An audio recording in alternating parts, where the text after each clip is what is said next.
Thanks for staying with us for what might be the last segment ever of the DMZ America podcast. I'm Ted Rall, coming to you from the left. And I'm Scott Stantis, coming to you from the right. Yeah. Okay. Yeah. This is what self-emulsion looks like, folks. This is just dumping the gas. I was on our hoping to heads. get to episode number 100, but maybe not. Yeah. That may just This is be, number 96, right? If I remember correctly. No, 95. Oh, okay. All right, cool. All right, so we'll see what happens here. So California has made some news in that they are seriously considering a law that would issue an estimated $400,000 check to every man, woman, and child in the state. This started out in San Francisco, but in the state who are direct descendants of slaves. And so, the reparations debate has been with us really for decades, but percolating in the sub-basements of the American left until Ta-Nehisi Coates did a big article called The Case for Reparations for the New Yorker that sort of laid out in detail why exactly what happened to Blacks historically. Obviously, we know about slavery, but also redlining and all the economic and other disadvantages that Black Americans have dealt with and still deal with.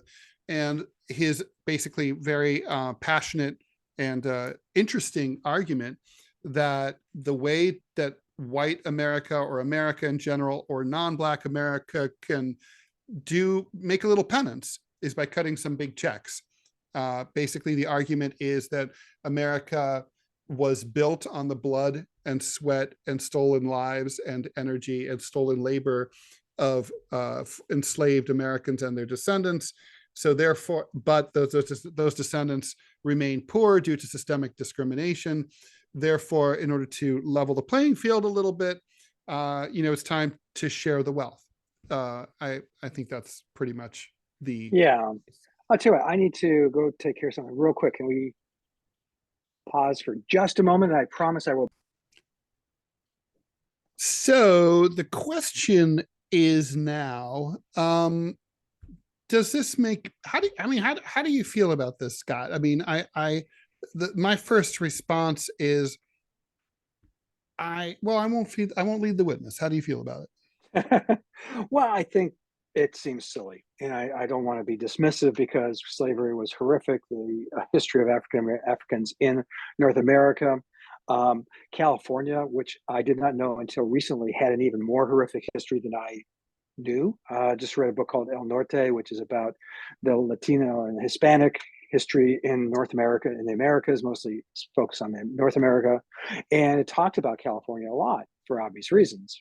We bought it. That's it. Yeah, we didn't steal it. We bought it from Mexican government after we invaded Mexico and forced them to sell it to us. Anyway, but the racial history of California is pretty bad, Ted. I don't know if you knew this. I didn't. Because I came up in California and I grew up here. I was born in San Diego and raised in the 60s, where it wasn't, we were looking at the South and even how African Americans were being treated in the northern parts of Chicago or Boston. And California at that point was pretty chill on that issue, on those issues.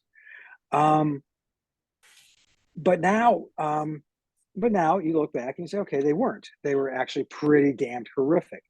So are reparations the answer to this? I don't know. I can't even imagine what that would look like. Anyone with it sounds like what they had during Jim Crow. Anyone with a drop of Black blood, gets a check.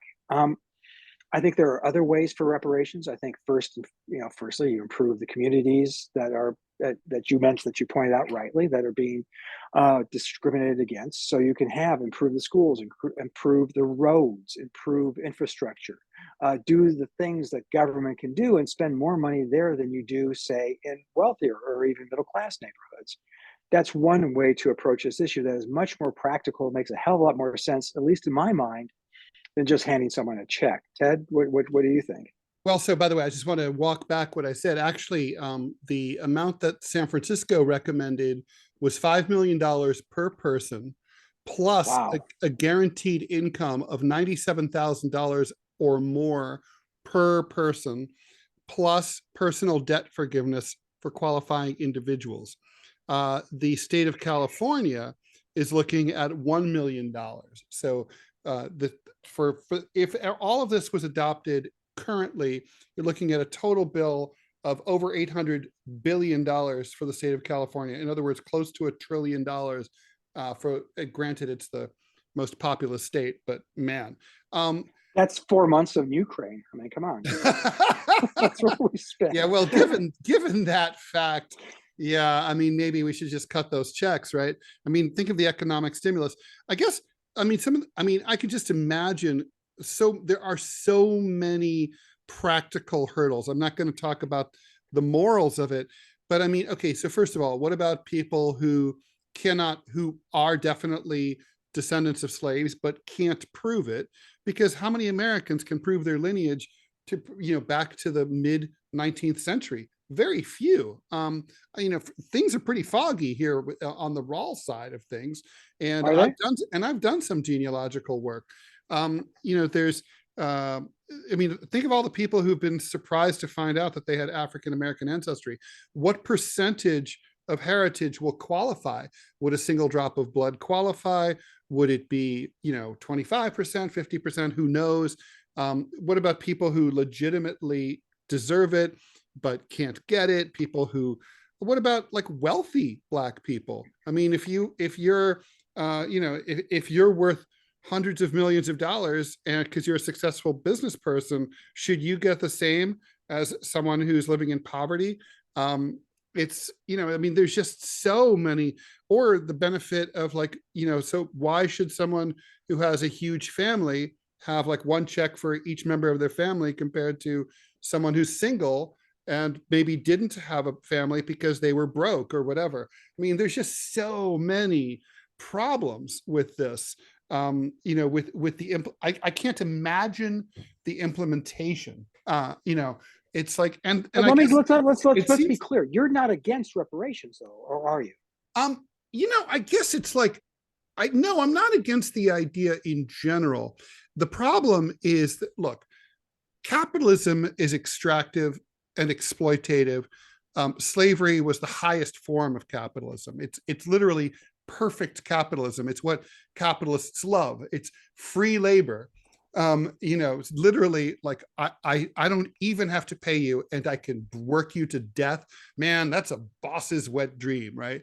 So it's like I mean, so the thing is, this system of, from the beginning, right? Colonialization, genocide of Native Americans, genocide and exploitation and extraction from Black Americans, all manner of other associated racisms, for example, the abuse of Chinese American workers on the railroads, the discrimination against the Irish and Italian and German immigrants in the mid 19th century. It goes on and on and on. And, hell, a lot of white people have been treated like shit in this country as well. Not that Irish and Italians aren't white, but like, basically inequities and inequalities of wealth and income, discrimination based on rural versus urban. I mean, it's like basically injustice is at the absolute crux of the American economic and political system. I mean, it's like, it almost seems like if, there's no way, it's such a clusterfuck that how can you ever make this right? I mean, money's not enough. I mean, no amount of money is. I mean, another way to look at this, sorry, Scott, let me just finish this one thought. Sure. I was just sort of thinking, part of me was thinking, fuck, like $5 million. But then I thought, like, if I could go back in time, and I'm probably gonna do a cartoon about this, and like, let's say someone came to me in the womb and said, all right, Ted, you can be born Black or white into this system, but when you're 60, someone's going to cut you a check for $5 million. Would you take that deal? And I don't think I would take that deal because, really? well, because you're going to go your entire life being treated like with suspicion every time you go into a store. You're going to, every time you're pulled over by the police, that like you're really dealing with a potentially fatal situation.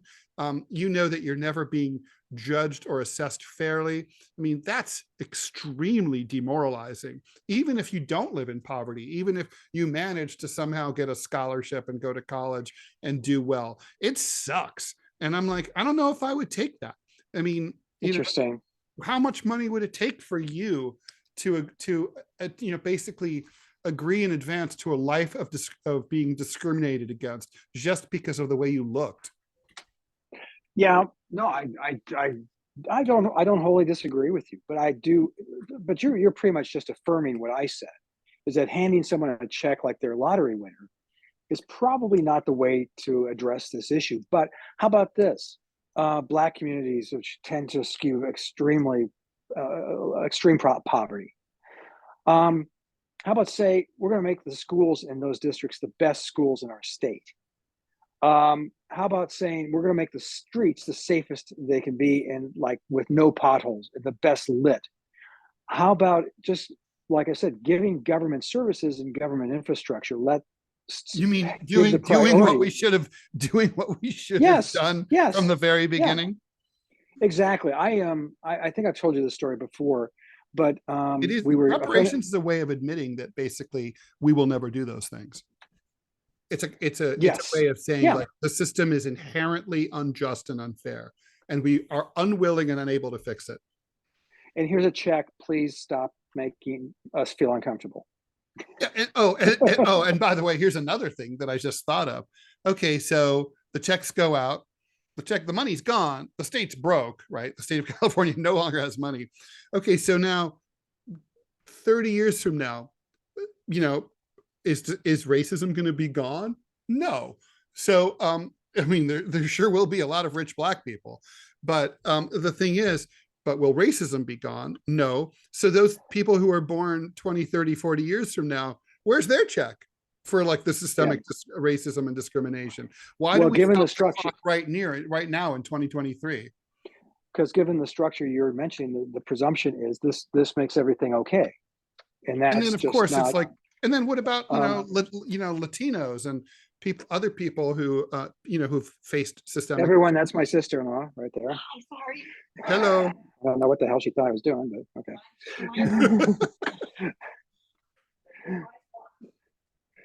Anyway, so yeah, I mean, getting back to, you're right. I mean, you're absolutely right. This doesn't solve a problem.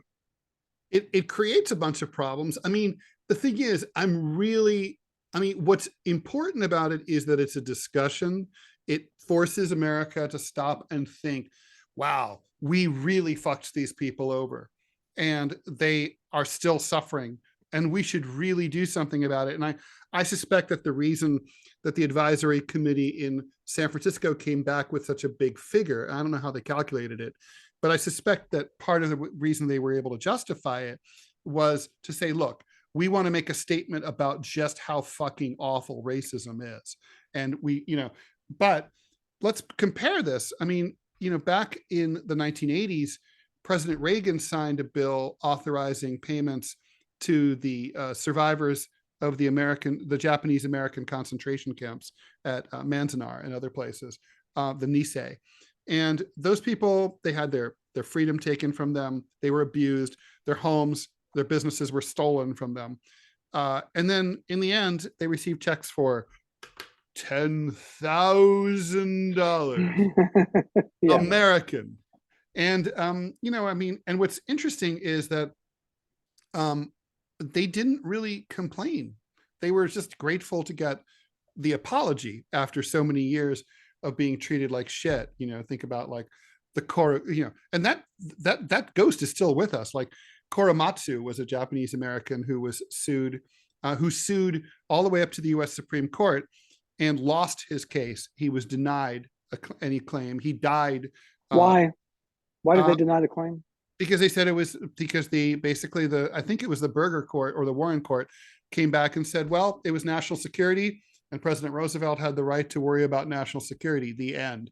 And so therefore, and the Korematsu case was used as precedent to justify extraordinary renditions and Guantanamo.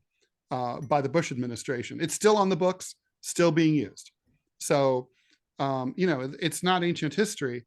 But anyway, all I'm trying to say is I'm very sympathetic to the idea that these people are owed a lot. But the question is, I think it's almost like, I mean, what do? You can't win if you say like it's too impractical to give them anything.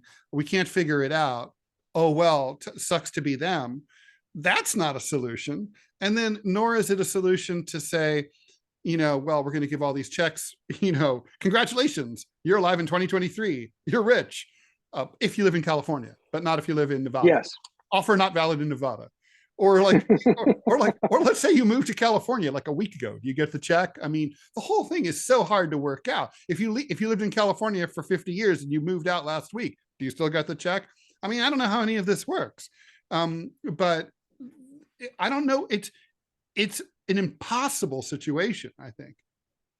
I don't know what to do. Well, it is, but I just said, I think the structure is like I mentioned earlier. You come in and you say, okay, this is where the impoverished peoples are, and disproportionately represented by the African American community, and we're going to put actual resources and actual monies towards these things, and I mentioned practical quality of life issues, right?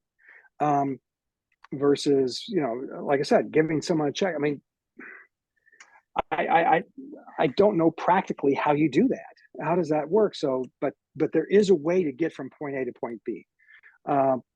Presuming that I think it's inarguable, although our friends who fight against critical races and all that type of thing in the public schools, I mean, I think it's inarguable that that African Americans were treated abominably, and that should there be some, and still continue, and many instances often are. So should there be some kind of retribution or some kind of reciprocity? And yeah, there absolutely should be. Best way to deliver that, again, is to say your quality of life, if you live in these communities, it's going to get so much better. But we're not going to do that. Well, no, I mean, well, of course not. Right. So yeah, and I guess the question there is, even in this theoretical pie in the sky, beautiful America that will never exist, it's still, it prompts the question: should it go further than that? Is it enough to say, well, sucks to be you, but don't worry, the people who live in the community that you live in now, man, they're going to love their new sparkling new subway station and their free parking garage and we're for e-cars or whatever. I mean, it's like that, man, there's going to be so many, the discounted federally subsidized Starbucks is going to be awesome. I mean, is that enough, really? I mean, well, what's enough? And that's the other thing is, and that's a huge conversation. What's enough? Yeah. Well, I mean, obviously that's what politics is the process of a society of debating and trying to figure these things out. I got to say, there are very, to me, a lot of issues are pretty simple. Like, we shouldn't have F-16 drone planes. That seems pretty obvious to me, but this is intractable. I mean, this is like, to me, a Gordian knot. I have no fucking idea how to get started. Well, I think you get started. I think that's how you get started. Well, and it's a conversation, at least. It's a conversation, but there are some practical solutions that you can start with and then move forward. And asking what, asking what is. Well, like, we have to change policing. We have to change urban policy. We have to, we have to take a much stronger. We have to make it much easier for people to access higher education and so on, and quality K through 12, which is just not available to most people. Yeah. That's exactly what I'm talking about. There's places like, well, I live in Alabama, southwestern Alabama. There's the Black Belt, and it was because the earth there was black, but now it's because it's predominantly African American. There are no freeways through there, Ted. I mean, something as basic, the most basic thing you could think of is a road, and they don't have them. And so they live in the kind of grinding poverty that only the South can offer. And yeah, you see that shit all over the place, and some of it's very like like it seems small, but for example, in the part of Manhattan where I live, there's a park that runs along the river. And Robert Moses, the great developer of the 20th century, late 20th century New York State, designed that park. And at the time, north of 110th Street, you might remember the song "Across 110th Street" from the blaxploitation movie by the same name. But north of 110th Street was predominantly Black. So there's a beautiful esplanade with trees and gardens that ends abruptly in the park at 110th Street. And then it's just sort of more scrubby and, low budget, not pretty. It's Yeah. like, it's not hideous, it's not dangerous anymore, but it's like, now it's like white people live there. It's completely gentrified. It's part of the Columbia University area. But, you look at it, it's like, why does this stop right here? Why doesn't this go all the way to the top of the park? And the city never changed it. And what's really funny is there's a bike path that's along the river there too. That's new. They put that in maybe over the last 10 years. And they did the same shit where they made the bike path north of 110th Street kind of shitty and thin and hard to navigate. It's kind of like the legacy of this stuff. It's everywhere. Yeah. Well, go to South Side of Chicago and you'll see it. Literally, I mean, it's amazing to me how the residents of that part of the city aren't marching every day Oh yeah. and demanding that their part of the city resemble the other parts of the city. And the fact of the matter is, it doesn't. And so, my mom I used think to be my mom used to say like, oh, Black people. She wasn't racist the way that like you would say that. I mean, she was racist, but she wasn't racist in that by the standards of her day, she would have been considered anti-racist. She was far left and all that, but she had blind spots. And like she would say, oh, Black people, their neighborhoods are always so dirty and full of litter. Like why do they litter and all that? And I'm like, Mom, let me show you my neighborhood. And like on my side of the street, what do you see? It's like alternate side of street parking is every other day. What does that mean? It means every other day a street cleaner comes and cleans up all the litter and sweeps it up. Yeah. Now let's cross the park and go to Harlem. What do you see? Alternate side of the street parking once a week. What does that mean? It means the street sweeper comes once a week. Now, so if people litter at exactly the same rate on both sides of the park, obviously the side of the park that is cleaned 3 times more often than the other side is going to look 3 times cleaner. And then let's look at the Harlem side of the park and look at the streetlights. They're burnt out, broken. No one broke them. They just like, weather. They're too high for anyone to vandalize. But the point is that like but on the white side of the park, like, of course, when those things go out, someone calls the city and the city responds and sends someone out to fix it. Not so on the Black side of the park. It was just there, right there. It's urban policy. It's like that creates these outcomes, which of course Black people know, but a lot of white America does not know. Well, I think maybe we've created a way forward on this issue, or maybe not. Maybe California has the right idea. I don't think so, but we will see. Well, we'll talk. Too bad they lost some banks recently.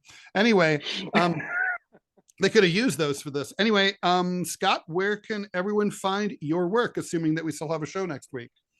Assuming we still have a show next week, people can go to gocomics.com/Scott Stantis, one word, or go to gocomics.com/Prickly City. They can also go to the chicagotribune.com and go to the opinion section where they have a gallery of work I do for them. They go to Dallas News, which is the site for the Dallas Morning News, and go to opinion and see the gallery of work I do for them. And you can also go to a thing that Ted and I are involved with, and Ted is killing it, making me feel very, very, very small. Center Clip, it's effectively, just itty bitty, effectively mini podcasts, 30 seconds to 5 minutes long. We tend to comment on breaking news, like we just mentioned at the top of this podcast, where we have oh gosh, what was now? It's been so long ago, I can't remember what we were talking about. But talking about the Senate and passing the, striking down the AUMF. We're probably going to talk about Ted. Have you talked about this on Senate Clip yet? This issue about reparations. No. Okay, well, we may talk about that. We're going to talk about you have talked about DeSantis. Yes. Anyway, so I'm babbling now. It's really interesting. You should definitely subscribe to it because it's kind of an exciting new idea, and I really like it. And I love doing it. It's really enjoyable doing it. So, Ted, where can we see you? It is cool, and then it's funny to hear the contributors like background noise, like like Mitch Rochelle, who's a conservative, often seems to do it from his car driving in Florida. Yeah. And yeah, it's funny. The other day I did one from a restaurant. So anyway, well, so you can go. Is that where you were? That's where I was. I was at a diner. So you can go to rall.com, RALL.com, gocomics.com/Ted Rall, SputnikNews.com, whowhatwhy.org, and the aforementioned center clip. Thanks everyone for listening. If you are just listening, just a reminder that this podcast is also now available in video format. You can find it on my YouTube, Scott's YouTube. You can find it on at rall.com and everywhere where podcasts are sold. Okay, cool. All right. Bye, everyone. Stay healthy, happy, and wise.